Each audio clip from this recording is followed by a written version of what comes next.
All right, I think we are live. All right, cool. I'm trying this new thing out here, eCam, to go directly to the our Facebook group. So, hey, if you're watching, welcome. Just wanted to give this a shout and also just give some value here on Sunday night. I know it's a little bit late, but I've been doing some reading and some marketing and some brainstorming and all that kind of stuff today, doing a whole bunch of note taking and all that stuff that I want to share with you because it's so important about the marketing message. And one of the things that I think I titled this about was using the free content, and that only using free content as a marketing strategy is not a real marketing strategy, and that's kind of what I want to talk about. But hey, listen, if you're here and you're joining us, let me know that you're here. Pop something into the comments. I want to see if this is all working, and let me know that you can see me and you can hear me. I'm pretty sure everything's cool here. I'm looking at my screen on this side, and I see some things going on over here.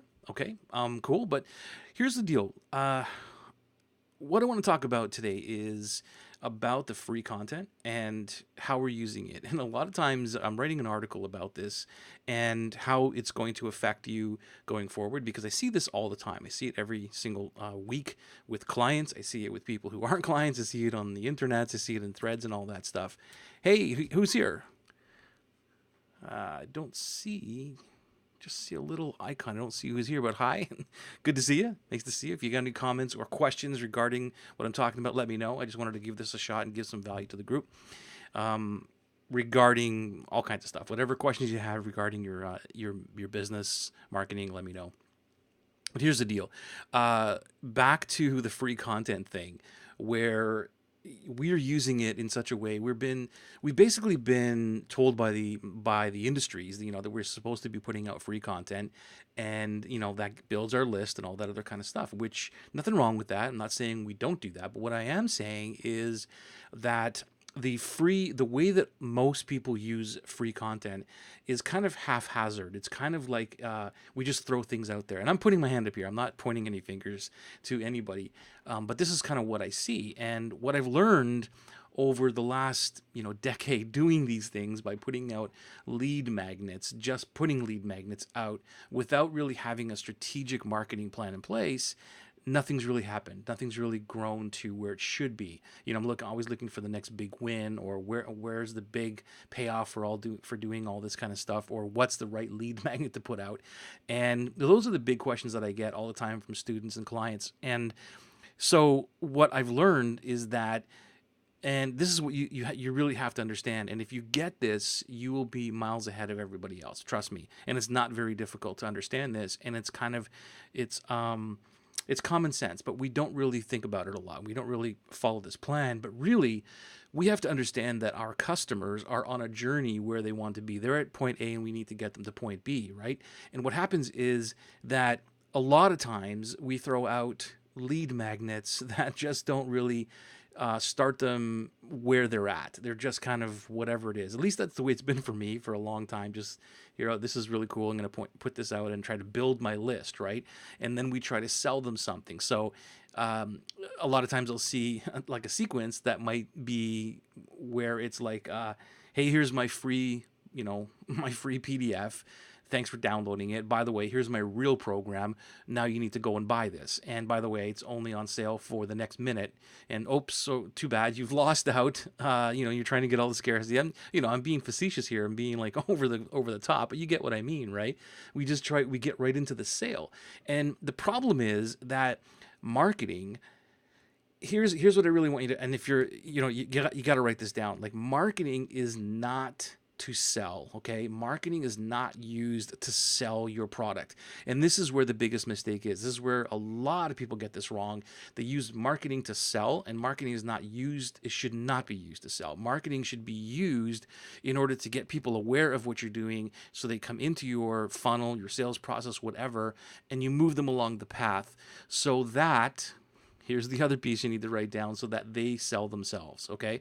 I was just talking to one of my mastermind buddies this morning. We had an hour powwow about this, and this is all we talked about. And it was like, yeah, we go back to what Peter Drucker said in The Effective Executive. If you've ever read that book, I'd highly recommend it if you haven't. If you have or you haven't, there's only one quote that really comes, full circle from what that book is, and it is basically to make superfluous, right? I think I said that right, superfluous, right? Which basically means that you are trying to get people to sell themselves. We have, as marketers, I see that a lot of times, and again, I'm so guilty of this too, that we try to convince people to buy from us. We try to educate them with logic. We try to educate them by convincing arguments and why our stuff is great. And the thing is, and here's another one, like if you've ever read Breakthrough Advertising, like I'm telling you, I've got so many notes in here that I've been writing about today and about this article that I want to write about and put it into my breakthrough marketing class to teach this, that in the very first, here, I'll read this to you. It's the very first paragraph of this book, and it basically summarizes what I'm saying here. It summarizes what marketing is, and really what it's saying. And it says here that copy cannot create desire for a product. It can only take the hopes, dreams, and fears and desires that already exist in the hearts of millions of people and focus those already existing desires onto a particular product. Okay. Now, this has to do with copy, but you take that entire phrase, what Eugene is talking about here, and you apply that to marketing. So, in other words, you cannot create a desire for your product. You cannot force somebody to understand what it is about your product and make them want it. They've already got to have a desire for it. Okay. And that is the secret. I mean, if you understand that, if that's the one thing that you get from this live, your entire marketing will change. The entire approach of what you're doing will change. And this is the kind of stuff that I try to instill into everybody, all the students that I have in the Strategic Profit Lab, all the Wednesday calls. We talk a lot about this. If you've ever had a coaching call with me, you know that I'm always asking you about avatars and stuff like that. And this is where we get deep, like the avatar and what their pain points are and all this other stuff that people are teaching is awesome, because that's the first level that we need to understand. But now I want to get deep. Now I want to understand what are the desires. And I'll give you an example of this where like a deep desire that is for somebody who wants to lose weight or something, okay? Somebody, if you're in the weight loss business and you're telling somebody, well, you can lose 10 pounds in the next 30 days, that's not like a desire. Everybody wants to lose weight, just like everybody wants to, make money. But there's no desire there. There's no true desire to lose weight. I mean, I want to lose 25 pounds too, but there's no desire if you're telling me, well, you can lose 25 pounds in the next 30 days if you buy this shake. Well, I don't want to buy a shake, or I don't want to walk on a treadmill, right? Point is, you have to go to the deeper desire. So if someone is understanding, let's look at a woman who wants to lose 10 pounds because she just had a baby, right? And she has the muffin top, and she is embarrassed, and she wants to be attractive again. She wants to feel attractive, and she's embarrassed by putting on a bikini and going to the beach. Well, there's the desire. The desire is to be attractive to the opposite sex again, even though she might be married, right? And she just wants to walk down the beach and feel confident and show off her body again, not be embarrassed by a muffin top or something like that, right? And there's the desire.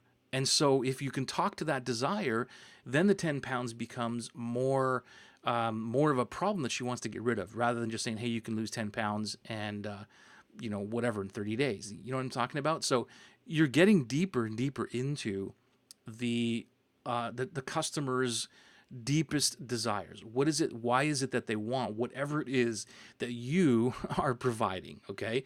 And the other thing that I want to talk to you about is, and I don't want to get into this entire thing because it'll take me forever here. I'm already rambling here for 9 minutes, but is segmentation. And these are the key components of marketing that so many people overlook.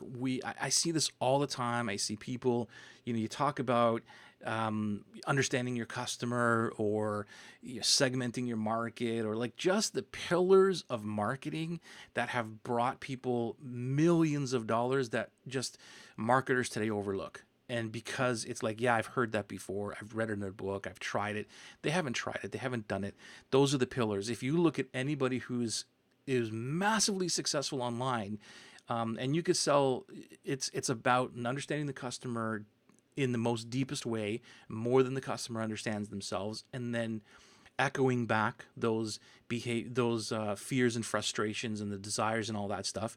And then it's also about knowing where that customer is. So when we talk about marketing, if you probably heard where you can't have a message that really talks to the entire marketplace, right? Because you're just watering down the message, which is what I just said to you. Well, hey, do you want to lose 10 pounds in 30 days? Well, that could be for anybody. But if I said, are you, I know it's embarrassing. I know how you feel, but if you're a woman who just had a baby and you kind of got that muffin top still left over and you want to lose that, and I talk directly to you, that's going to immediately speak to you, and everybody else is not hearing that message. It doesn't mean that my product, my weight loss product, won't work for everybody else, but that's what segmentation is about. In that particular example, I am segmenting women who have a baby, who have an extra 10 pounds or something of baby fat that they want to get rid of, right? It's segmenting those people and identifying that that's what I'm going to be focusing on in that particular example. Now, there might be somebody else who needs to lose 10 pounds as well because whatever, they want to feel healthier. There's a different desire there. So I want to talk to those people on a different level. And that's what segmentation is all about. It's about understanding the segments of your market and speaking to them differently. Okay. And if you spend the time to segment your market, you will make more money. I guarantee you'll make more money because the watered down messages that we have that are out there don't speak to anybody. It's like we're trying to paint the market with just one stroke of one marketing message, and that's not going to work. Okay, so there you go. I just wanted to jump on here and kind of give you some value and help you out with some marketing messages today. I didn't get any questions while I was here, but hey, if you are seeing this after the recording and you have any questions regarding what I just spoke about or some marketing questions or anything like that, pop them in the message below or in the comments below, and I will get back to you about it. Okay? Talk to you soon. Bye.